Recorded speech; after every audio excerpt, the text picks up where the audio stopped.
हस्तिनापुर के राजमहल में आज कुछ अलग ही हलचल थी। धृतराष्ट्र के महल की दीवारों ने बहुत सी गुप्त बातें सुनी थी, लेकिन वे आज खुद कान खोलकर सुनना चाह रही थी। दुर्योधन अपने चित परिचित घमंड के साथ अपने भाइयों के साथ योजना बना रहा था। देखना, जब कृष्ण आएंगे तो मैं उन्हें ऐसा जवाब दूंगा कि वे खुद शर्मिंदा हो जाएंगे। दुर्योधन की बातें सुनकर शकुनी ने अपनी कुटिल मुस्कान बिखेरी।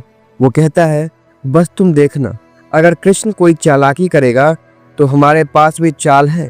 आखिर चालों का दूसरा नाम ही शकुनी है। उधर सभा में हर कोई बेचैन था। आखिर द्वारिकाधीश कृष्ण के आने का अर्थ कभी साधारण नहीं होता। तभी सभा के द्वार खुले और कृष्ण अपने चमचमाते पीले वस्त्र और मृदुल मुस्कान के साथ भीतर प्रविष्ट हुए। उनकी चाल में ऐसा आत्मविश्वास था कि बड़े बड़े योद्धाओं का साहस भी क्षीण पड़ जाए। सभा में उपस्थित दुर्योधन ने अपने घुटनों पर हाथ रखकर झुकते हुए कहा, आओ कृष्ण, आज हस्तिनापुर तुम्हारे स्वागत में व्यस्त है। बताओ, तुम्हारा क्या उद्देश्य है? कृष्ण ने मुस्कुराते हुए कहा, मैं उद्देश्य से नहीं, धर्म से प्रेरित होकर आया हूँ। मैं पांडवों की ओर से शांति प्रस्ताव लेकर आया हूँ। वे केवल 5 गांव चाहते हैं। दुर्योधन ने ठहाका लगाया, 5 गांव?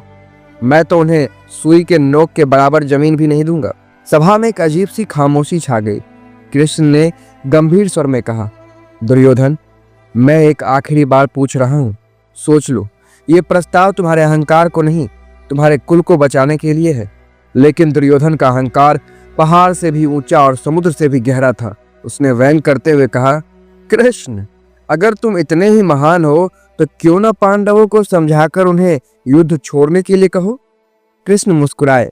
उनकी मुस्कान में वो शांति थी जो तूफान के पहले सन्नाटे में होती है। तुम्हारे जैसे लोगों को शांति का अर्थ समझाना व्यर्थ है।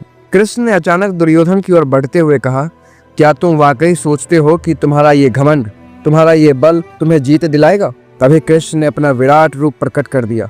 सभा में उपस्थित हर व्यक्ति हक्का बक्का रह गया। दुर्योधन ने पहली बार डर महसूस किया, लेकिन उसका अहंकार अब भी जिंदा था। उसने अपनी आंखें बंद कर ली और जोर से चिल्लाया, ये सब दिखावा है, मुझे तुम्हारे जादू से कोई फर्क नहीं पड़ता।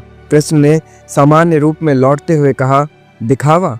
चलो ये भी मान लिया, लेकिन याद रखना दुर्योधन, जब ये युद्ध शुरू होगा तो केवल तुम्हारा अंत नहीं होगा, बल्कि तुम्हारे साथ तुम्हारे कुल का विनाश होगा। सभा में सभी मौन थे।